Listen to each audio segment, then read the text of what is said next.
السلام عليكم ورحمة الله وبركاته. وعن ونكسن دمان بهذا waxbarashada ardayda dugsiyada sare ee Jamhuuriyadda Somaliland gaar ahaan gobolka Togdheer magaalada Burco waxay noo sii socday casharkeenii waxbarashada naxwaha afka Soomaaliga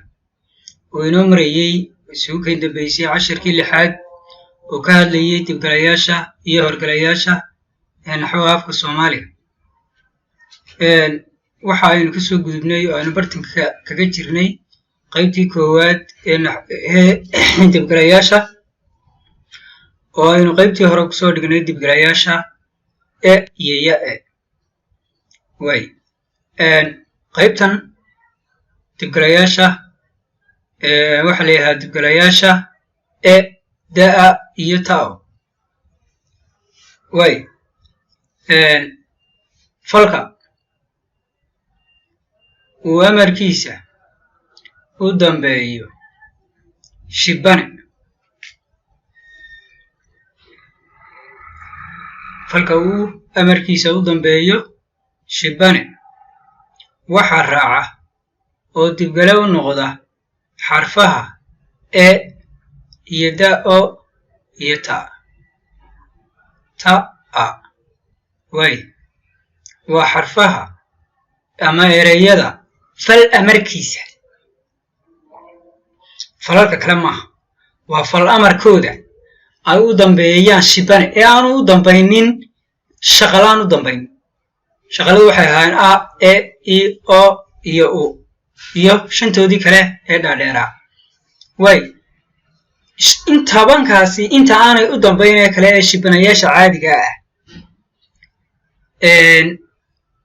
xarfaha ay falkooda amar ama ereyada ay falkooda amar u dambeeyaan waxa raaca iyo da iyo ta kadibna macnaha erey faleedyadaasi waxa ay isu bedelaan magacyo lab ama dhidig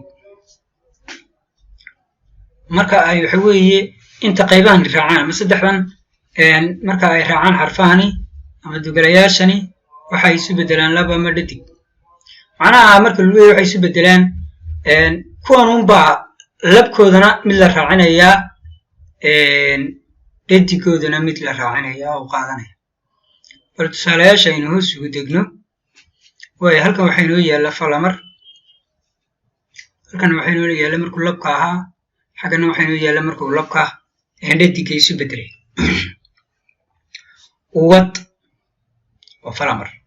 bar laac qor xidh qod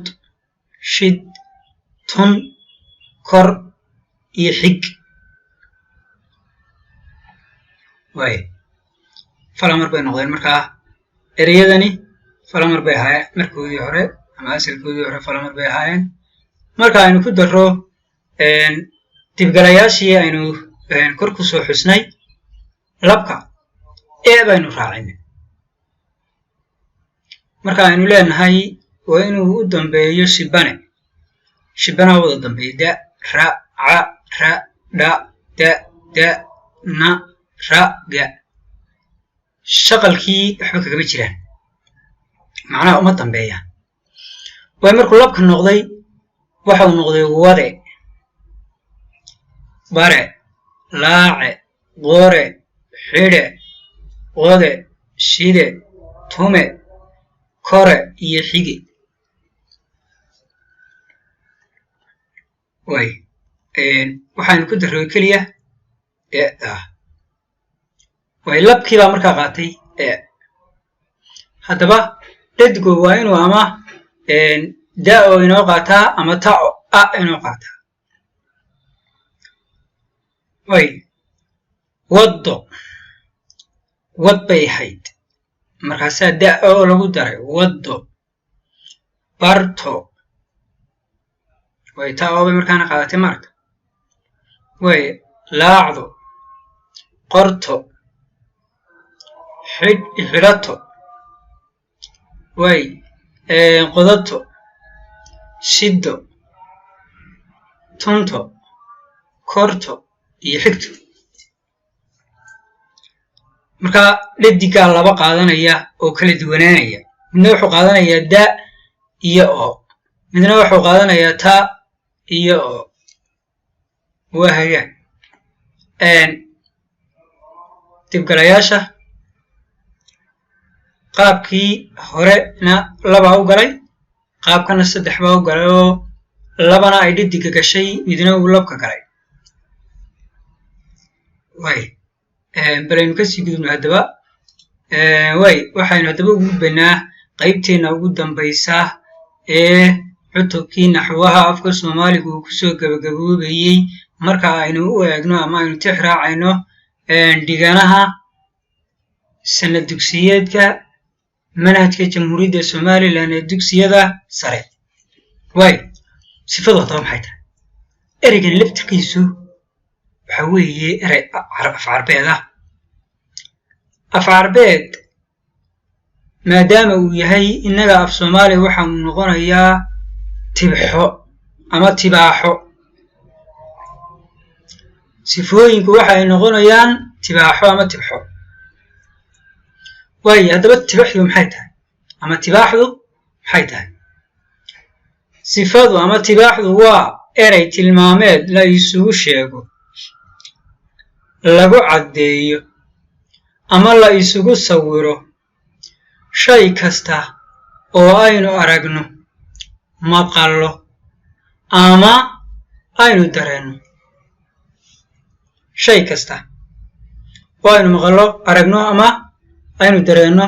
ayaa la isugu sheegaa ama la isugu tilmaamaa ama la isugu tibaaxaa way sifadu waa magac wadareed guud magac wadareed guud waayo waxyaalaha erey sifeedyada lagu tilmaansadaa waa ay badan yihiin kalena duwan yihiin si guud ayaa itibaaxda u wada qaataan oo wadareed bal haddaba tusaalayaashooda aynu eegno iyo qaabka loo kala adeegsado way tusaale halkan waxaa inoo yaallaa sifo saadaa waxa ka soo gaabiyey sifada tayada marka tayada la tilmaamayo ama la tibaaxayo shaygaasi tayada iyo qiimaha uu leeyahay way sifada tirada macnaha waxa weeye tiradiisa iyo cadadka uu leeyahay marka la eegayo midabkiisa ama sifada midab marka waxa weeye la tibaaxayo qaab marka la sheegayo sifada iyo qaab dhismeedkiisa la tilmaamayo qiimayn iyo darajadiisa marka loo eegayo iyo dareen sifo dareen ah way haddaba sifada tayada aynu eegno macaan tayadiisu waxay noqotay macaan qadhaadh dhanaan shilis macnaha oo hilib baruur leh oo kale shilis weyd caato weydi waa caato way adag waa shay adag oo raaniis leh jilicsan waa hagaag waa sifadii tayada sifada tirada markaynu eegno iyo badnaanteeda iyo yaraanteeda marka qaabka loo tirinayo ama loo eegayo badan yar kooban xoogaa baahsan fidsan waa tirada marka laga eegayo way midabka waa sifada midabka marka la sheegayo cad madow casaan cawlan guduud guduud iyo casaan waa isku mid laakiin waxaan ku kala adeegsanaa koonfur iyo waqooyi baa loo adeegsadaa somaliland casaan baa laga yaqaanaa guduudna koonfurta soomaaliya laga yaqaana way cagaar sidoo kale doogna waynu dhahnaa inagu way huruud waaga sifada qaabka haddaba aynu eegno dheer oo habiski dheer gaaban ballaadhan dhuuban fiiqan qalloocan toosan oo qaab dhismeedka way sifada qiimaynta iyo darajada waxaas shaygaasi leeyahay ama ciddaasi leedahay baali ah dumarkaa loo adeegsadaa badanaaba gaari sidoo kale waa la mid geesi ah deeqsi ah aftahan ah agnaan ah aftahan iyo agnaan oo iyagaa isku lidiya iyaga iska soo horjeeda oo agnaanna waa maangaab aftahanna waxa weeye qalanbaawi oo kale markaan kasoo qaadano ama xigmaawi waa nacas ah waaye haddaba aynu soo qaadano taasina waxa weeye sifadii qiimaynta balta dareen aynu soo eegno run been caafimaad cadhaysan gaajaysan haraadan kulul waa sifooyinkii dareen shaygaasi waa shay kulul shay waxaas hebel waa haraadan yahay waxa weeye gaajaysan waa sifooyinka dareen waay halkaa waxaa inoogu dhan qaybtii 7aad ama casharkii 7aad ee naxwaheennii afka soomaaliga kuna gebagaboobay cutubkeennii naxwaha ee muddada inoo soo socday waxaan idinkaga tegayaa dhammaantiin